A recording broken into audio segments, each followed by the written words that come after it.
Ladies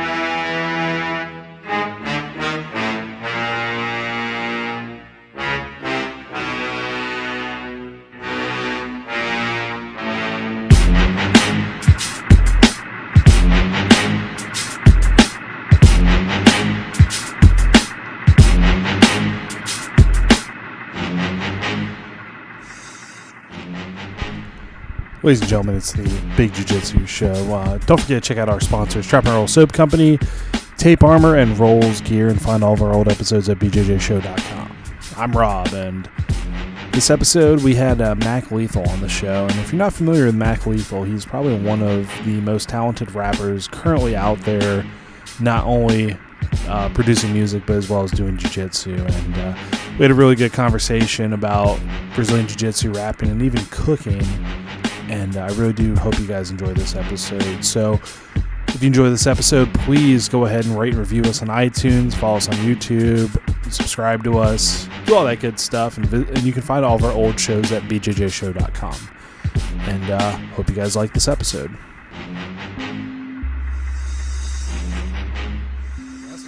I go back and forth between, I don't know what the fuck is wrong with me. What, you mean like how you it's like the listener is kind of entering a conversation that's already taking place? Yeah. Yeah, I like it. It's a technique. It's an artistic technique. I like that you're thinking about stuff like that. But I never stick to it. Yeah. I think about listeners are like, why is he entering now? Or like, because usually it's like, hey, it's Rob. Yeah. Well, it's whatever. But I mean, I think that it's important to switch it up. Just you're basing it off how you feel. Yeah. So I dig it. I respect it. Word. Well, speaking of which, this is the Big Jiu-Jitsu Show. I'm Rob, and I'm here with the extremely talented and a jiu-jitsu artist on top of that, Mac Lethal. How you doing, Mac? I'm doing well. Thank you for the opportunity and for having me. I hope... hello, all the listeners out there. Sorry about that. We're off to a great start. Hello, everybody. How are you? Good. So, the Origin camp's over, man. Yeah, bummer. Kind of bummer. Yeah, I agree. Well, we talked a little bit about the roles that you had tonight, but overall, like week-long wise, how'd you feel about it? I think when I was gearing up for coming out here, I thought it was going to be just epic roll after epic roll after epic roll, and I was going to be sore, which I am, and injured and tired, and it was just going to be these like maniacs on the mats rolling. What I found is it's a much more methodical experience, and I think a lot of people are more interested in drilling and kind of learning technique, the technical part. There's rolls, don't get me wrong. I mean, I had a bunch of tough ones, but for the most part, I feel like everybody paces themselves because there's multiple training sessions every day, and that a lot of people are really, it seems to be everybody's more interested in picking all the kind of expert level black belts minds and just trying to steal as much technique and video it, and you know what I mean? But I had good rolls. I mean, I'm sore as fuck. But it was good. The favorite part for me was all the knowledge that I got, which is not what I expected to happen. Yeah. I expected it to be a whole lot of rolls and more competitive, and this was much more about like enriching my technique understanding, which was great. Yeah, Pete really let in with the whole there is no camp trophy type thing, and I agree 100% with that because Lord knows my back appreciates it for the most part. There's had a couple instances, but nothing major. So yeah, I have a bit of a neck injury that's kind of evolving. It's not a thing that it's not like my neck is currently hurt. It's my neck is continuing to get more and more injured. Yeah. And it's nice. It's nice that I was actually really worried that I was going to be leaving here like unable to turn my head. And honestly, I didn't really get my neck stressed very much at all. So it's pretty nice. That's real good. Yeah. So with your musical career, what year did that start in? In 1997, I started writing lyrics in the lunchroom. I had such bad grades at school, at my high school, that they gave me 3 study halls back to back just to catch up on homework. They were like, we want you to catch up and have better grades. So every day you're going to go to the lunchroom for 3 hours and you're just going to sit there and study. And I just wasn't interested in school. So instead of doing that, I would go to the lunchroom and I would just start writing. And I've always loved hip hop and rap music.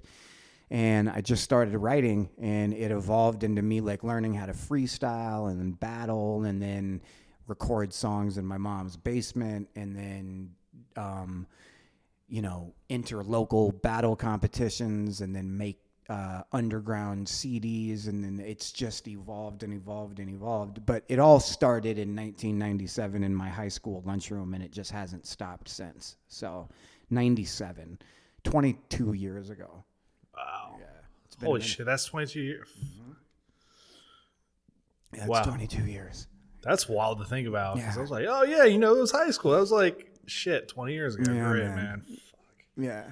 But that's pretty cool, man. So who are some of your big influences then? You say you're always into hip hop and whatnot, but like who'd you really look to for kind of inspiration? I've always been into Nas, Mobb Deep, Wu-Tang Clan, Ice Cube, Jay-Z, people like that. Then underground people like Aesop Rock, Atmosphere, a bunch of people. I'm really in. I have kind of an eclectic taste. I mean, I'm looking at a poster of Michael Jackson right now, and I would say him. Pretty much all the musicians on the wall in here. Maybe not the Grease soundtrack. I like Madonna.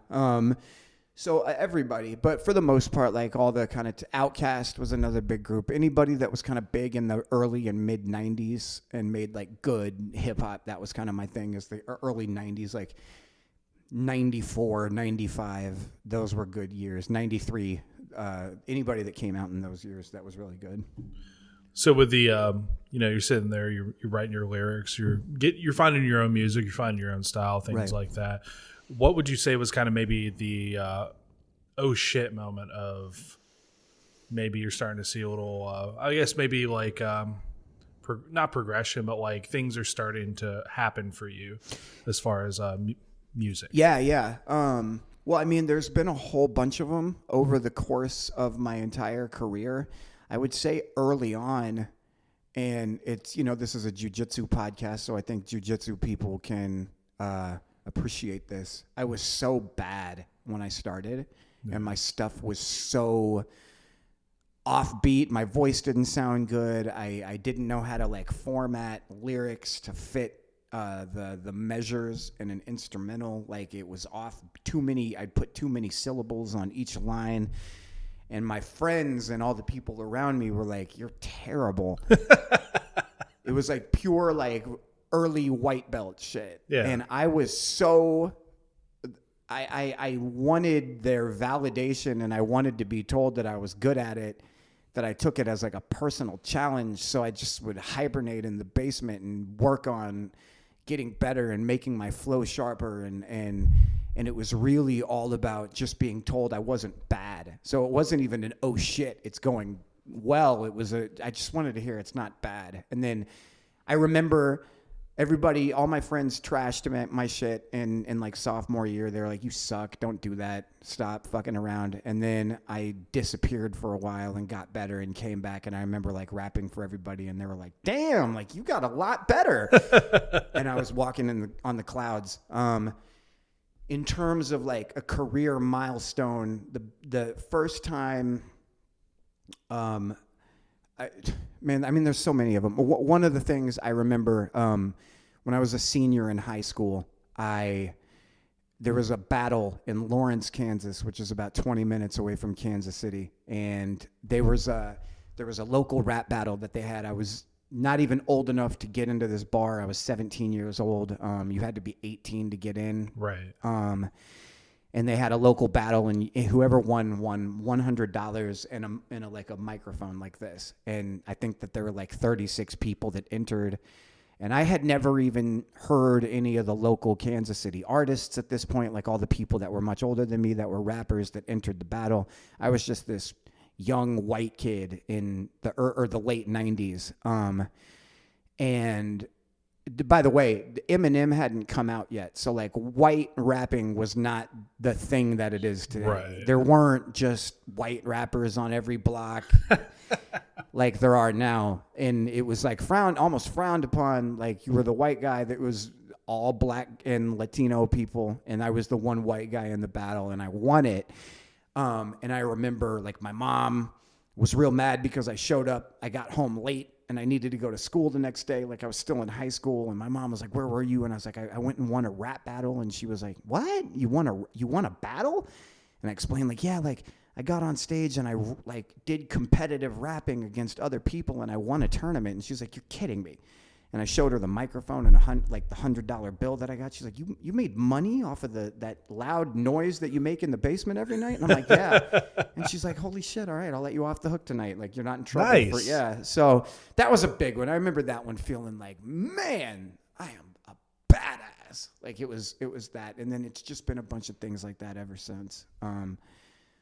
Scribble Jam, which is like the biggest at the time, was the biggest battle in North America, and there were like Eminem was in it the year before I was. I remember driving up and competing in that and winning that, and it was just like a series of things getting bigger and bigger every year. Then it was like the Ellen Show, and then having the biggest video on YouTube and stuff like that. So being on the Rogan podcast, stuff like that. It's really interesting because what I was gonna hopefully try to tie all this into, because the way you were talking about it is it legitimately sounded very similar to a lot of people's like jiu-jitsu progress. Yeah. And like you had said, like, it's very white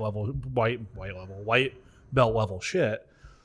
And you talk about like, yeah, I fucking hit it and it was great. I won. And then you like makes you want to progress further into it. Yeah. So, and now you're like at the top of like, black belt level, like coral belt level of music, because I'll tell you, the first experience I had with you was the alphabet rap. Oh yeah. And I remember you were just like, it was like 30 something attempts, like before. It was like 197. It was okay. I'm sorry, I completely undersold it. No, it's okay. And I remember you had your face in your hands. You're just like, I was like, that's a man who fucking doesn't quit. Yeah, absolutely doesn't quit. And that was a tough experience. And if the listeners haven't seen it, they need to fucking see it. It's very impressive. Very, very impressive. Thank you. I appreciate that. That was a tough one. That was a big one. That got me on the Ellen Show. So I remember uploading that. I finally did it, and I was so happy that I finally like actually nailed it. That I just decided to upload it to YouTube. Like, I didn't even wait until the next day or like I uploaded it like 10 p.m. or something like that. Like, yes. And I just was like, fuck it. And I put it on. And I remember, and this is in 2013, if I'm pretty sure it was 2013.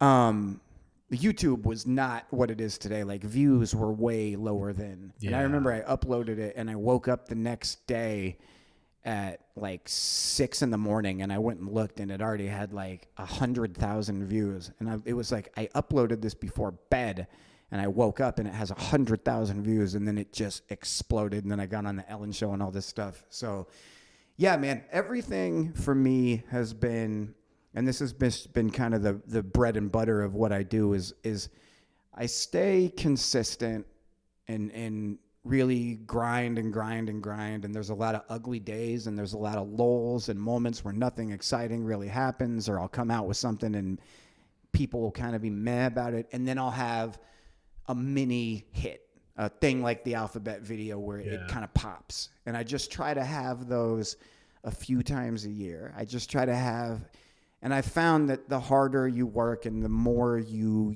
put into it, you're going to have a whole bunch of stuff that doesn't go, that people are kind of about.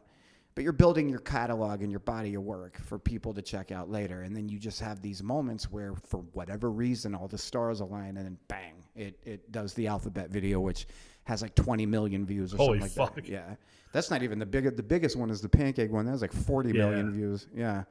But it's just doing stuff like that. And I use all those things to promote my music, and just me as an artist. Like it's all for promotion. You know what I mean? Yeah, that makes sense. So with that and that work ethic, how did you get into Brazilian Jiu-Jitsu then? So I came out with a video. Actually, I'll even go further. The story is I was like really, really out of shape. And had put on a lot of weight. because I fell in love with the woman I'm married to now. Yeah. And she just started feeding me and putting wine in my face. And I yeah. ballooned up because I stopped caring because I was in love. And she just wanted to cook for me all the time. And I put on some weight. So I came out with this video, the pancake video, which is me rapping while I'm kind of flipping pancakes. And it was super big, did like 1 million views in a day, which was unheard of at this time, unless you were like Justin Bieber. Now people do that in, a couple hours. But at the time, YouTube was much different, much smaller. And it was like crazy. Like the numbers were insane. Like to do 1 million views on the first day was like, it was seriously some like Lady Gaga shit. Not saying that I consistently do that now, but This particular video was like that. I did the pancake video and it got super popular and a whole bunch of people were reaching out. And a dude that was in the UFC at the time, his name is Jason High. He's an MMA fighter. He had like a Muay Thai jiu-jitsu, like an MMA gym. And he hit me up. He's like, hey, I'm from Kansas City. I love the video that you just put out. I run this gym.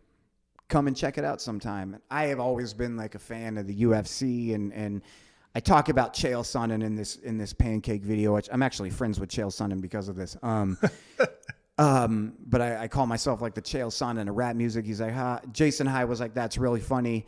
I'm an MMA fighter based out of Kansas City on the come up in the UFC. And I have a gym. You should come try it. I'll give you a private lesson. So I actually started doing Muay Thai at first. I was like, I'll try Thai boxing.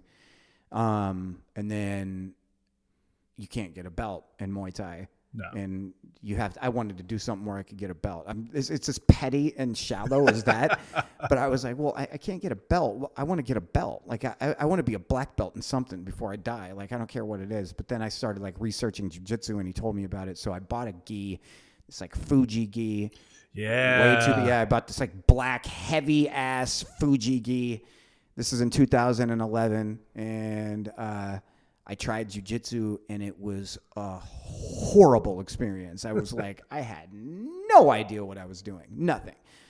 And we used to have a gi class and then a no gi class right afterwards. And I did them. And I remember like, I just said, all right, I think I'm going to stop doing Muay Thai and I'm going to just focus on this. And I just haven't stopped. When my daughter was born, I stopped a little bit, but yeah, understandable. It was just to get in better shape. And because I've always wanted to get into martial arts, I think like my whole life, I was always kind of regretted not doing martial arts. I was like, I wish I would have done like, judo or karate or something, just something.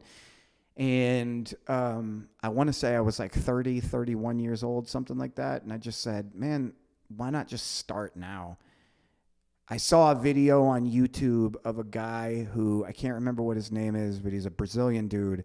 And he started jiu-jitsu in his 60s. And he got his black belt when he turned 70. I was like, if that dude can start jiu-jitsu in his 60s, I can start in my 30s. And now, looking back, 6, 7 years, however many years it's been later, like it's one of the better decisions I've ever made. So that's kind of how I got into it. It's through Jason High. I eventually switched over to Kansas City Brazilian Jiu-Jitsu, and that's where I train now. But it was all because I was overweight, and Jason High said, come and fucking train with me and shed some of those pounds. And I did. And I haven't stopped. Groovy. And you're trained with former guest of the show, Jason Bircher, out there. Oh, yeah. So Jason Bircher is one of my best friends. He's my instructor. He's my homie. We text all the time. Super funny, super legit dude. Awesome jiu-jitsu technique and mind. So, yeah, that's my instructor now. I say like the most defined and strongest beard in jiu-jitsu, I feel. Yeah. He's got a pretty good beard. There's a lot of good beard games in jiu-jitsu, but I feel like Jason Bircher's has just like you actually stop and you're like, fuck, that's good. Yeah, beard. Bircher's beard is legit, for sure. Yeah. Shout out to Jason Bircher's beard. So with the daily challenges of jiu-jitsu, I know like we talked a lot about it, I guess, like during the open mat that we had tonight, and I was like, dude, it's a fucking great conversation. Do you save some of this shit for the for this show? No, but I love talking about it. Like, yeah. But so you're talking about like daily challenges and stuff like that. You got some good roles in there with some of the black belts as well, and everybody was pretty mellow about it too. Yeah. So when you train, what's your primary focus with jiu-jitsu? Is it looking for a move you want to master, just kind of surviving, looking for like a position, or do you just go with the flow and see what happens? I'd say that the first few years, even well into blue belt, which I still am, I've been a blue belt for a few years now, but I'd say like even all a white belt and early blue belt was mostly about just doing whatever I had to do to not get my ass kicked. Yeah. You know what I mean? And then once you start, the problem is you do that for so long, if you stick with it, then once you turn the corner and you can start kicking ass, you kind of want to indulge yourself and you want to go to your go-to submissions and whatever you can do to get that tap and make the person tap, or just whatever safe route you can take to prevent yourself from getting smashed or getting your ass kicked or getting a submission on someone, you take. And then for me personally, and I'm sure a lot of people have gone through this or have their own evolution, but for me personally, I started getting sick of that. I'm like, the only way I'm going to get better is if I'm going to stop going to my go-tos and start taking risks and start giving shit up and learning the hard way. So now I'd say it's shifted from that into I have kind of a general list, short list or long list even, or maybe one item on a list of techniques that I'm just going for and I'm experimenting with, and I fuck them up all the time, and you know what that's like. Yeah. But I'll go and I'll be like, I'm going to try bicep slicer today. I want to put the leg lasso on. I want them to pass over, and I want to bicep slice under the leg lasso after they pass over. And then I'll repeatedly fuck it up, and then I'll ask my instructor or somebody nearby how to fix it, and I'll continue to work on it. And I don't care if somebody takes my back or whatever. I'll finish the roll, I'll tap, I'll do what I have to do to get out, but I'm always going for the thing that I'm working on. So I will have a move, or I may have a few different things I've been playing with depending on the position that I'm in, or I may have something that has been working well that's newer, like a new sweep. Like I learned that the John Wayne sweep or the Sean Roberts sweep, whatever, there's a bunch of names for it.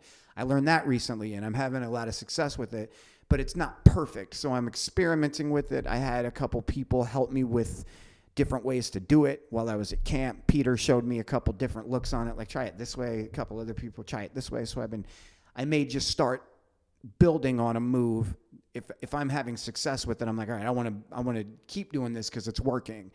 Because a lot of times I'll take a new move to the mats that will fail badly, and I will get nowhere with it. Right. And I'm like, all right, we're not ready for that, or that's not meant for me, or whatever it is, or whatever. But if I have success with it, I'm like, all right, this works.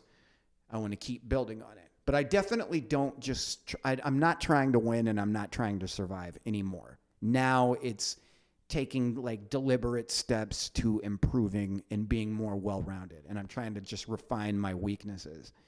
I've just noted there's so many different things I'm not good at that I'm like, you got to get good at that. You know what I mean? No, I do. And it's interesting, like the progression from white belt to blue belt, especially. You know, everybody talks about the spazzy white belts or whatever. And I still remember it. Like, you're rolling and you're hoping that you catch a submission. Mm-hmm. Coach is looking at you so you can get the little, the good job, Rob, pat on the head type situation. Yeah, you're so good, Rob. Yeah. But good job, Mac. Good job, buddy. Yeah, and then you get promoted, and you're like, well, shit, all that work, and now I'm just kind of like we talked about earlier. You're back to just getting your ass beat. Yeah. From the bottom again. But you said it best. You said it's not like you don't know when you're going to get promoted again. You know it's going to be a while. So now you're getting this just ass beaten. Yes. For another couple years. There's no gratification that is like burgeoning. Like you're not. The thing about like deep into white belt, you're like any day it could happen. I'm going to get that blue belt. And you envision the fucking, like the Brazilian people that cry when they get their black belt. You think it's going to be this grand moment, and it's not. It's kind of underwhelming, and you get it. A lot of times you feel comfortable or uncomfortable with it. You're like, oh, fuck, maybe I shouldn't be a blue belt. And that's just growing into it. And then the longer you're a blue belt, the more you realize it doesn't matter. Blue belt isn't special. Anybody will get it. You could get a blue belt. You could go up to Hoist Gracie right now and be like, I've been training for 6 months. I don't have a black belt. He'll just give you a blue belt. I mean, it doesn't. I mean, but blue belt is nothing. You still know jack shit. You'll still get, and a lot of like white belts I don't think they realize this, but like when you get a blue belt, like white belts will still catch you. Like, so how does that feel knowing that because you think that means you are invincible and you're going to be the fucking hammer all the time and you're not. But I think a lot of people, it's important, blue belt, especially for me, has been important to just shifting my, like the intensity that I have to all these other things. It's like, why do I do jujitsu? And the thing I said earlier, like I wanted to get a black belt. I wanted a belt. I wanted to be in a martial art where I could get a black belt. And now, after doing it for so long and actually getting a blue belt and being, I'm probably closer to purple belt than I am to blue belt. Like now I don't care about the belts, and if there were no belts, I would actually train jiu-jitsu still, which is why I quit Muay Thai, because there weren't belts. But now if they took belt colors away in jiu-jitsu, I would still train because of everything it does for my life off the mats, and the character development, and the way that engages my mind, and the way that it feels to just work on a technique and get better at it, and the camaraderie, and all these things that I didn't know existed and weren't the reason that I started. That's the reason that I want to continue now. And I think everybody has to go through it. That's the one thing about jiu-jitsu is, man, like you're eventually going to have to really sit down with yourself and go, how much do I actually care about this? Because if the only reason you're doing it is for belt colors, you're in it for the wrong reason. And yeah, I'm sorry, go ahead. No, you're fine, man. Build on that. I was going to say, like, and then you're honestly not going to last too long. Because I remember rolling, and I was a blue belt, and we had another guy there who was a white belt. And our coach, it was Andre Kias at the time. And I remember rolling, and I hear the white belt go, Andre, when am I going to get my blue belt, man? And I'm not going to insult Andre by doing my shitty Brazilian accent. But it's pretty much, he's like, hold on, Rob, do you want your purple belt? And I was like, hell no, I don't want this shit at all. Let me just, like, I remember I was in the middle of like trying to choke some guy out like from mount, and he's like, you see, that's always the way it is. The people who don't want the belt, the ones that get it. The people who are trying to get the belt too hard, they never get it. Yeah. And so with that, do you find with because you're talking about earlier disappointments, kind of like rough patches doing your music, do you find like that, having gone through that type of, I guess, gauntlet of, people, like, it's a little harsher and people are like, dude, you suck. Mm-hmm. Like I've only experienced that a couple times, and to be fair, it'd be like a black belt to me, like, Rob, you suck. When I was a blue belt, I'd be like, well, yeah, you're right. I can't argue that. Right. Do you find that having experienced that previously was something that you're very passionate about, something you got good at, helped towards where you're at now with jiu-jitsu? Yeah, I think that I've been calloused by music, and I've taken a lot of things that I've learned from my career in being an artist, and I've been able to apply those principles into jiu-jitsu, and then vice versa. I take things from jiu-jitsu and apply it, but for sure. But like, one thing I'll tell you is when I compete, I'm not nervous. I don't have that type of performance anxiety because I've been in front of people and been embarrassed in front of people before, and I'm very comfortable. I'm not necessarily excited about potentially losing or getting the shit kicked out of me. Yeah. But that being said, it's like one of the things I notice is anytime I've competed, I'm very at ease. Like I'm not nervous about like all these people watching. Like I don't give a shit. It's like I've been through way worse than this in that regard. And yeah, the other thing is, you have to humble yourself as an artist in order to get better. You have to constantly take criticism and be honest with yourself about where can I improve? What are my weak points? How can I refine this? This is going well, but how can I make it even better? And I really found that was easy to do in jiu-jitsu is not have an ego, not be defensive. If somebody's telling me something I already know, I just go, yeah, sure, yeah, okay, for sure. Which happens. I mean, dude, I still have people tell me shit that it's like, brother, I've known that since the first day, but I don't go out of my way to say it. I just nod my head and go, oh yeah, thank you for yeah, keep your arms in. Like, I know. it's always the same. Like I was saying earlier, it's always day one shit. But that's the same with music still. Like I've been doing music and rapping for 22 years, and people will still tell me shit that you would tell someone on their first day. I mean, it never stops. It never. There's not like, you know, freshman, sophomore, junior, senior, like tiers of knowledge. I mean, it's the same with jiu-jitsu. Your understanding of it and your ability to take it and apply it to your craft and what you do gets better.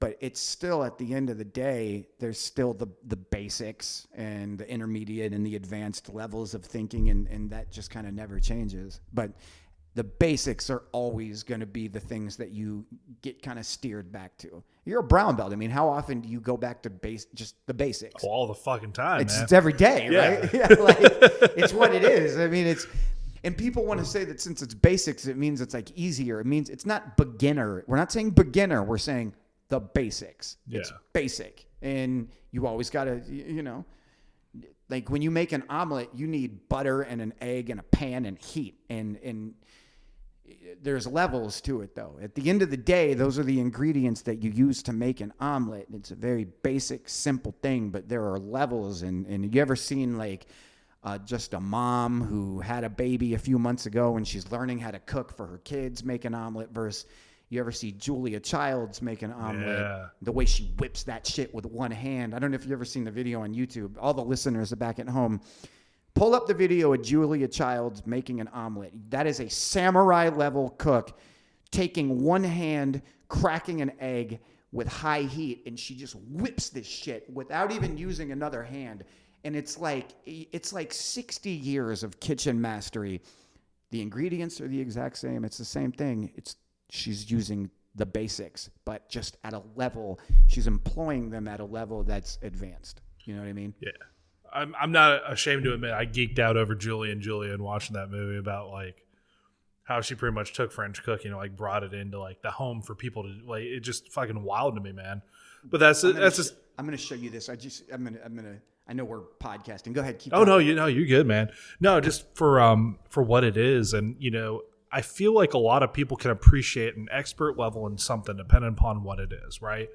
For you, music. For my wife, actually, it is cooking. Because we'll watch Chopped or whatever, or we'll watch Master Chef. Yeah, you know, watch Gordon Ramsay's like, you know, Michelin star, blah blah blah, and I'm sitting there like, who the fuck is that? And my wife's like, oh, he did X, Y, blah, blah, blah, blah. So she's, but, you know, we can watch jiu-jitsu. I'll be like, that's Andre Galvao. Do you know who that is? And she's like, who the fuck is that? Yeah, exactly. So, but I mean, that could be with anything, you know, Yeah. And being able to appreciate somebody who's at the pinnacle of their trade craft is just absolutely amazing. Yeah, I'm a big fan of like Bob Vila. Like I'm into Yeah. one of the things that I've taken jiu-jitsu principles, and I would say jiu-jitsu has taught me this more than music, is just always going back and having a student mindset. I've always done this with my music and my rapping, and it's how I improved, is always feeling like I needed to refine and get better.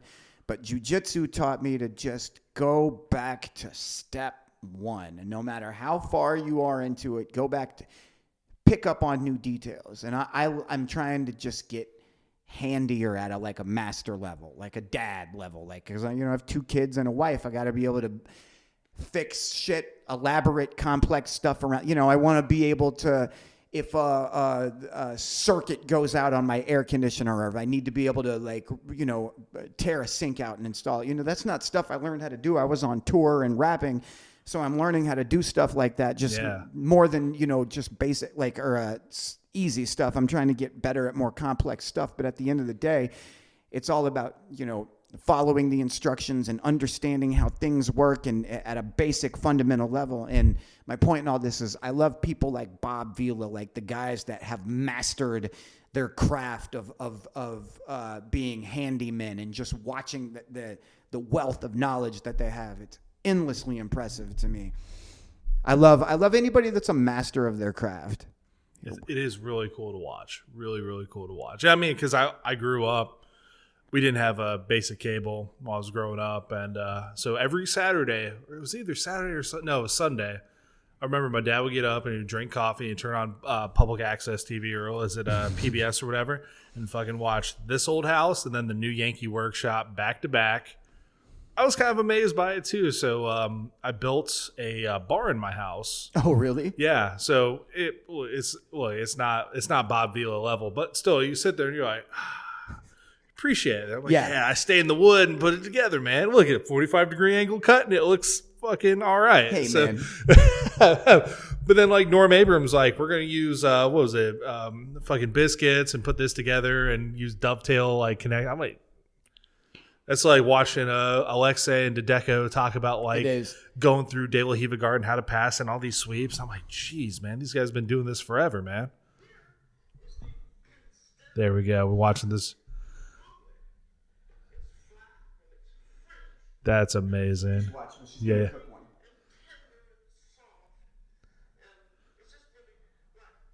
Let me make sure. Oh, God damn it. She already made it. Hold on. Oh, it's all good, man. Yeah, I was going to say, too, like, what's funny about Julia Child on top of that is that, like, her, not only was her tradecraft cooking, but it was also, she worked for the Office of Secret Services, didn't she? Or something. It was OSS during World War II. Oh, really? Yeah, dude. That's tight, man. So I remember watching Julie and Julia, and she was in the video or in the movie. She wrote something out, and it was supposed to be like secret, and she's like, "Oh, it's top secret."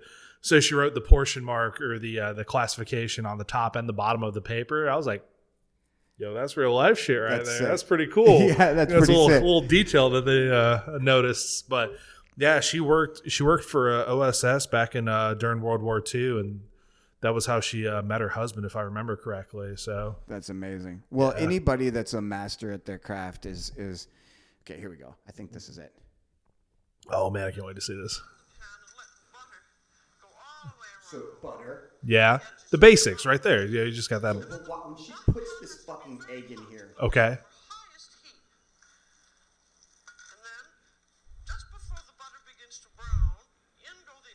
Now watch how long this takes. All right. Yeah.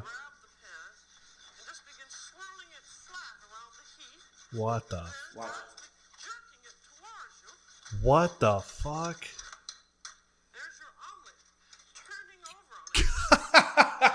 Look at that. One hand.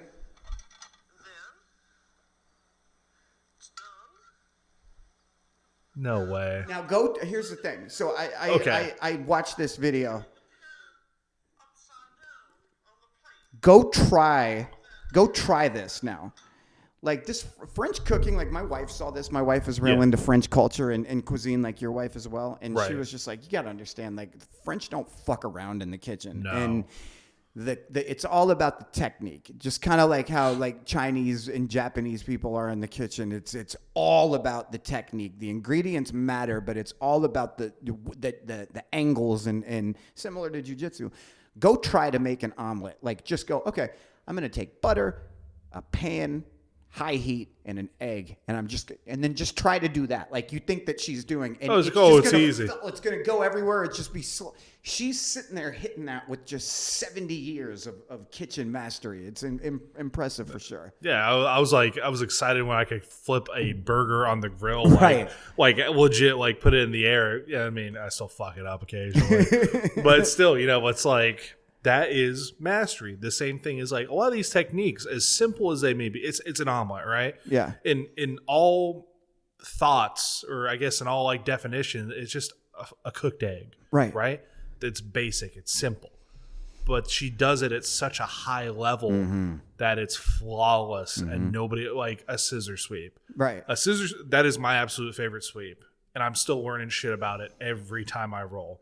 And it's, I guess we go with like 12 years maybe of experience with a scissor sweep, and it's still like, oh, if I do it this way, I get a little bit of pressure if I move my leg slightly this way. But then there's people out there, like I said, Alexi, Dedeco, Hoffa, all those guys, but like, oh, the scissor sweep, yeah, it's easy, and they just flawlessly do everything. You can't stop it, and it's just amazing tradecraft with it. Yeah, I think a lot of people, and this happens at Blue Belt especially, is they look at all those techniques and they think like, all right, I learned all that at white belt. I want to get onto the big guns, the big, you know, the fucking octopus guard and the like all the they want to get into all the complex techniques. And what they don't realize, while there is a place for a lot of that, like all that stuff you learned at white belt, continue to learn it at blue belt. Continue to learn that till the end. I'm a footlocker. I've been a footlocker since we're allowed to like do leg locks. Yeah, and knee bar. that's good. I've been footlocking since the beginning, and I've definitely hit more footlocks than any other submission. It's just what I go for. I'm a fucking pain in the ass with people when it comes to I tangle their feet up, and that's where I'm at. I study them every day. I had Dean Lister. I was sitting there and I was just like, look, I tried to footlock Jocko the other day and he pulled me to the side and he's like, were you really going to try to footlock me? Don't you realize I trained with Dean Lister? And I was like, yeah, I do. And yes, I was. And he's like, I respect that, man. He's like, I got to say, he's like, I wasn't going to let you do it, but I respect the fact that you went for it. He's like, you had a good lock on it. I didn't get it, but I wouldn't have gotten it. But it was just, that's what I go for. And I was like, I'm always trying to improve it. And I've been doing it for years now, and I don't even feel like I have a fraction of it mastered because I want to continue to get better at it, just better and better and better. Like you said with the scissor sweep, in 5 years, I want my footlock to be 5 years better than it is now. And the problem a lot of people run into is they think they have it figured out, and they're like, yeah, I get it. I know how to do that. Move on to the next thing. There are just the tiniest little inches and differences, and Dedeco was showing me something from seated guard or sit-up guard, like the koala guard where you're around the leg earlier, and he was like just having me angle different and putting my hand just a few inches lower, and I'm sitting there like, makes all the difference in the world. And the only way you can get better at this stuff is by learning it and having masters and experts show you and just constantly helping you refine your stuff. So and then you might get that Julia Childs level one day with your techniques. You know what I mean? Yeah. All that hard work, it pays off in the end. Absolutely. So, Mac, I appreciate you coming on, man. I know this time the time flew, man. I knew we were talking. I looked down. I was like, holy shit, it felt like we just started. Yeah. But I really do appreciate you taking the time out, man, to talk on my podcast about jiu-jitsu and cooking and rapping and everything, man. So thank you very much. You got it. Thank you for the opportunity and for allowing me to be on your awesome podcast. And thank you for everybody listening. And I appreciate the talk, man, for sure. Anytime. Awesome, man. Well, ladies and gentlemen, this has been another episode of the Big Jiu-Jitsu Show. Don't forget to check out our sponsors, Trap and Roll Soap Company, Tape Armor, and Rollz Gear. And you can find all of our old episodes at bjjshow.com. Don't forget to support us with subscribing to us, giving us a review, buy a t-shirt, buy a patch. I'm Rob, and I'll catch you guys next time.